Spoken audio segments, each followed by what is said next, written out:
Hey guys, welcome to Bedroom Studio Corner. Welcome back to another video. Today I have an exciting video. I want us to do some Photoshop. I want to show you how you can make some artwork for yourself, for your music, for your song, so that you don't have to always be spending so much money, because Lord knows we are producing all the time. We are making a lot of songs constantly. So I'm going to show you how I do my simple artwork that I post on this channel. So I thought I'd share some basics on how you can actually design your own cover art in Photoshop. If you have Adobe Photoshop, it's a very powerful tool if you're interested in doing some graphic designing and some photo manipulation type of stuff. So if you're new to this channel, click subscribe so you can get all the videos and watch all the content that we have on this channel. Leave a like down below to support this channel. I have Photoshop open here. If you're not familiar with Photoshop, as I go, I'm going to be just showing you how you can know some things and where some things are set up and all that. I'm not like a really huge professional in Photoshop, but I do what I can do, and it gets me good results, and I've also learned from the best as well. So firstly, you want to go here to File and click New. You want to go to Art Illustration. So this is where you'll find these blank presets that are kind of square. You can see the poster, the postcard, 720 and 1080. So you would want to choose, if you want to like a smaller size, you can choose 1000 pixel grid or 2000 pixel grid. So I normally use the 2000 pixel grid. That'll be kind of a square. So if I say create, you can see there's a white square that comes in here. So now this is our base canvas where we're going to edit our cover. Usually covers are mostly squares, so that's why we chose the square dimensions. So what you want to do when you have done this is you want to import a photo. Now importing a photo in Photoshop is very simple. You just drag and drop it in. So you choose a photo of your choosing, no matter what it is or which one. You can just drag and drop it in there. Like for instance, if I drag and drop this one of this crowd, it'll just come up here. So what you want to do after this, you see these dots on the outer sides of this photo. These are the kind of the transform dots, the transform tools you can use to kind of move and stretch your photo, like you see, like I'm doing here. I can just move it sideways and I can stretch it. So now I want this photo to fill up the whole frame. So what I can do is I can just stretch it like this all the way up here, but now it's kind of stretched out. It's not looking really good. So I can just stretch it to the side as well. And then I can just move it and place it where I want it. And then I can just place it maybe right here in the center. Right here. Make sure all their hands are up, and then I can just tick over there, and then now it's placed. Now we have our photo or our background photo. So if I want to change or do something to this photo, I can just click on the layer over here. By layers, I can just click the layer over here, and I go to image and go on adjustments and go on levels. So here on levels, you can change the levels of the brightness of the photo and the darkness, and also if you click here by RGB, you can choose a color that you would want to adjust. So for now, let's just play around with the brightness and the darkness, because if I do this, I can make it darker, I can make it brighter like this. So you can just play around with these controls until you find something, a setting that you actually like. So here also are the output levels of the white. I can make the white come down a bit. The blacks, I can give them kind of a fade all the way up to a grayish type of look. So it's all up to you. So I can just leave these like over here, say like that. I don't want it too bright. There we go. And then I can say okay. Now next, what you want to do to this is maybe add a few designs into this, kind of to kind of give it a more futuristic type of look. So what I usually use is this rectangle tool. You can press U to select this, or you can just go on the side here and just click this rectangle. So what I like to do with this is to make shapes. Like I want to make a shape that I can just overlay on top of this photo to give it a nice look. So I can make a rectangle like this. As you can see, it's got some color in it, so I can choose a color. Like for instance, let me choose this blue over here, and I'll keep it blue. I'm gonna close that. So now here we have our rectangle. I can move this rectangle and kind of tilt it, and I can move it around. I can do anything I want with it. So I'll just stretch it out and maybe just run it across this photo like that, and then I can place it. Press the tick. So now the rectangle is sitting over the photo, but now it's not looking so nice. So what I would want to do is blend it in nicely with the photo to make them kind of do a merge. So what you can do here, you can come over here where it says normal. These are now the blending modes.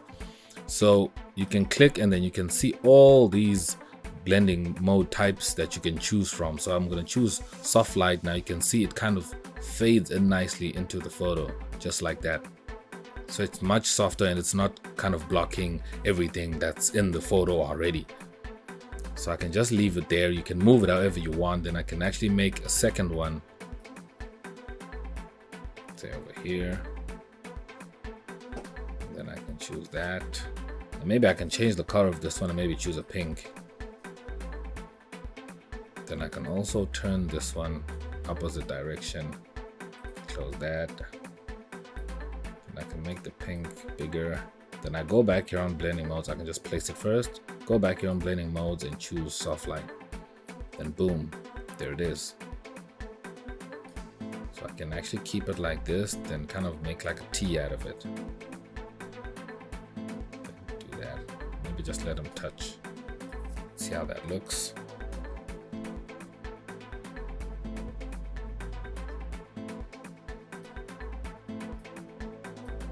Just rotate it a bit. There we go. Boom, just like that. So now the photo is more interesting. Now these are Photoshop basics. It's not so difficult as long as you have Photoshop. If you follow this tutorial step by step, you can actually do the same thing. So I'm gonna move it, maybe I can place it lower here. So now our photo is a bit more interesting. If you wanna make a circle, you can actually even make a circle. Like I can make, and use this ellipse tool, then I can create a circle as well. And then with this circle, I can choose maybe a green color and I can hide that. Go back here, go to blending modes, and I'll choose soft light. Then there we go. Now we have a circle. Then we can change our circle, put it there. Now we have another circle. So you can do this to your liking, how you feel it is nice, what you choose. You know, it's all up to you and how you look at design and how you like and what type of style of design you enjoy. So I'm just gonna leave this like this for so long. Now we're gonna get to text. So now I just made a new layer. If you want to make a new layer, you just go here on this little page icon, create new layer, and you just click, then you can make a layer. If you want to delete it, you can just click on this trash can icon and then you say yes, then it's gone. So now I'm gonna go to this T over here for text, click there, and then I'm just gonna click in here and I'm gonna see this blinking line. Then I can just text. I'll just say original mix. There we go. Then I can place the text. Then I can go back to the move tool. Then I can just move this in between. So now the controls of the text are over here on the side. If I can go here on the properties, I can see the properties of the text. So here by these two T's, the small one and the big one, I can drag it all the way to the left to make the text smaller or bigger. So I'm going to make it bigger like this. Here by capture it, that is the font that is being used on this text. So I can click here on the down arrow and choose another font. So I can choose like this simple one here, this impact, and there we go. So now if I want to maybe add a shadow to this text to make it kind of stand out and not really blend in and not be so difficult to see, I always add a shadow. So you can go here and right click on the layer of the text, go on blending options and turn on the drop shadow. There we go. Now you can see that it's more visible because of the shadow behind it. Then I can just click OK. And then there it is. If I want to add color to this text, I can go back to the properties over here. You can see color is white. Then I can choose maybe a red, just slide this one here over to the red and say okay, then boom, it's red. And I can also do the same thing like I did with the shapes and do a soft light, and you can see it blends in with the background of the shapes that I had put inside. So it's all up to you what you want to do to this. You can use other blending modes as well. They always have a different effect depending with what's behind the layer itself. So then I can do that. If I want to add another text, maybe you would want to put your name and this is the title of the track. Just say bedroom studio corner. There we go. Then I can just put this over here, go back to the properties, make them smaller, And then choose another font. Maybe I can just go down here and choose something simple, maybe that, and I can just place it over here in this corner over here. There we go. Maybe make it a little bit smaller as well. There we go. So this text I just made is visible, so there's no need for me to add a shadow because it is visible. But for that one, the original mix that I put up there, it needed kind of something to help it, you know, to help it pop and not just not stand out in the design. So that's why I added a shadow on top of that. So already it looks like a really dope design. This was very simple, so I just thought I would start with this, with the simple stuff, and introduce you guys to, you know, making your own artwork. It's very simple, and you're always gonna need some art that is simple, and sometimes you need your own touch in the art itself that's gonna represent your own music. So I hope this video helps you and, you know, has been helpful in teaching you the basics of making your own artwork. So what I'm gonna do is I'm gonna give you this PSD file. If you have Photoshop, you can open this file and you can do whatever you like with it. You can watch this tutorial again with the file open and see how I did everything I did in here. So check the link down below. It's gonna be the file to this project that I was just making just now, so you can get it. Let me know down in the comments if you would like to do your own art, if you find this video helpful and you would like to see more of these videos on this channel. So I hope to see you guys in my next video. I am X and I'm out. Peace.